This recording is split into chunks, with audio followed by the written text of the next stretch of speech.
This is the Porsche Taycan. This is the company's first all-electric car, and it marks a new chapter for Porsche. And we are on this epic drive. In fact, Autocar India has an exclusive drive of this landmark model.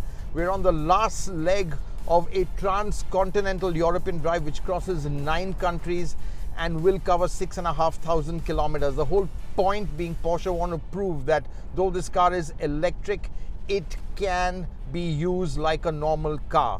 Now don't forget, this is Europe, so they have a wide charging network. They have the Ionity charging network over here, which honestly makes this car so much more usable than you would think.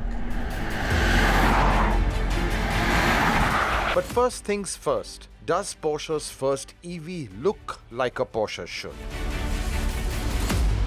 Well, this 4-door, 4-seat sedan has all the elements of the legendary brand. There's a bit of Panamera in there, the rear reminds you a bit of the 911, and now with no lump of an engine to package, the bonnet is nice and low. In fact, the overall stance is really crouched and the massive alloys look fantastic.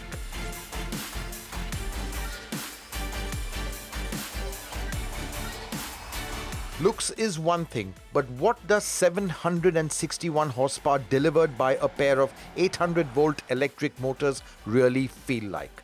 Let's find out. Okay, I'm going to try launch control now. Hold the pedal down. Yeah, and it is activated. Launch control activated. Oh! Oh! Oh! Oh! My God, that was some whiplash.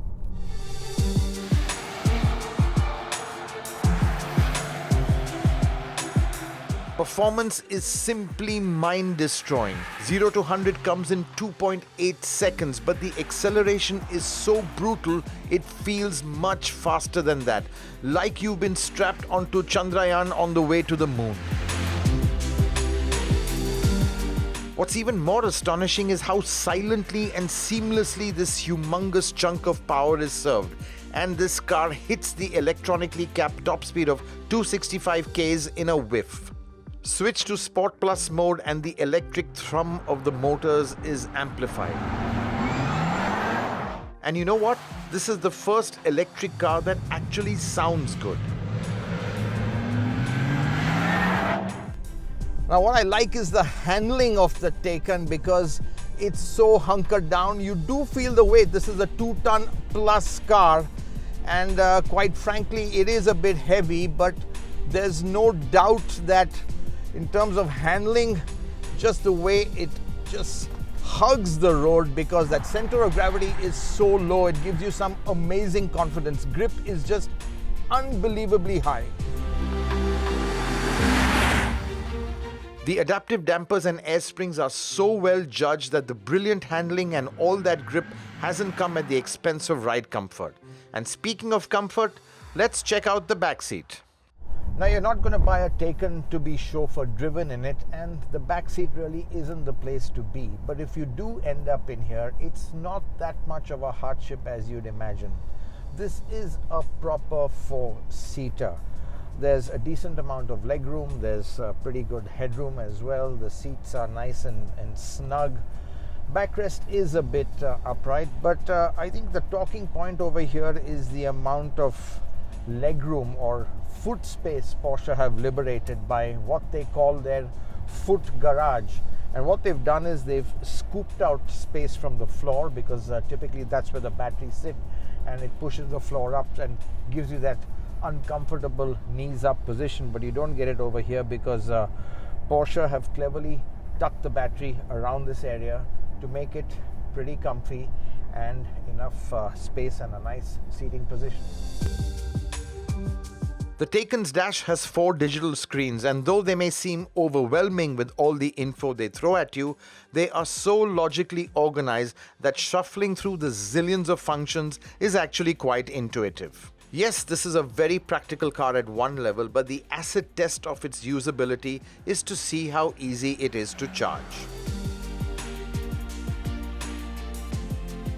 After nearly 300 Ks of driving, we've reached this Ionity charge point. Now, Ionity is a fast charging network all over Europe, and we have them over here at these pre-planned spots to charge the Taycan. And boy, am I glad to see it, because I just had about 50 Ks of range left. So charging, pretty easy. Just open the flap. That's pretty straightforward. DC charger, and yep, there you go. And now I have to pay for it. It feels a bit strange filling electricity instead of fuel. So I'm going to wait for about 80% charge. I think that's going to take about 20 minutes or so. Not quite as quick as filling fuel in the car, but just enough to have a nice hot coffee before I hit the road again. 80%'s taken about 23 minutes. Not too bad at all. I think that's enough for about 260 Ks, enough to get me to our next stop, which is Hof. So today I've got a white Taycan, but it's still the top spec Turbo S, so can't complain about that. Can't complain about luggage space either, which is pretty good for a couple of bags. We are taking the scenic route through some really pretty countryside, which looks so unspoiled. And the clean, non-polluting Taycan feels right at home here.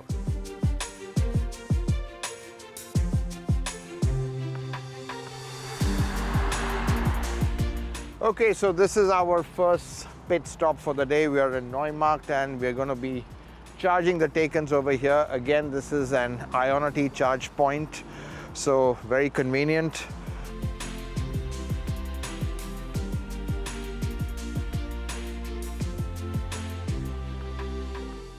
Okay, so it started charging. We've got about 9%, so we've depleted the battery quite a bit, and I have to say it's because we were really hoofing it in the Taycan, the Turbo S. We did a few launch controls, and that does suck some of the battery. If you're a coffee drinker like me, you can pass your time easily waiting for the Taycan to charge. But if you're in a hurry, it can be a bit of an issue. The thing is, if you drive the Taycan the way it begs you to, the battery discharges at an alarming rate. Now, I made it to the finish at Porsche's factory in Stuttgart with just 4% of charge left.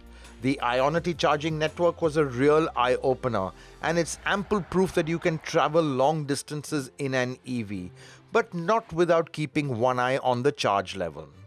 There's still some way to go, but EVs are getting there.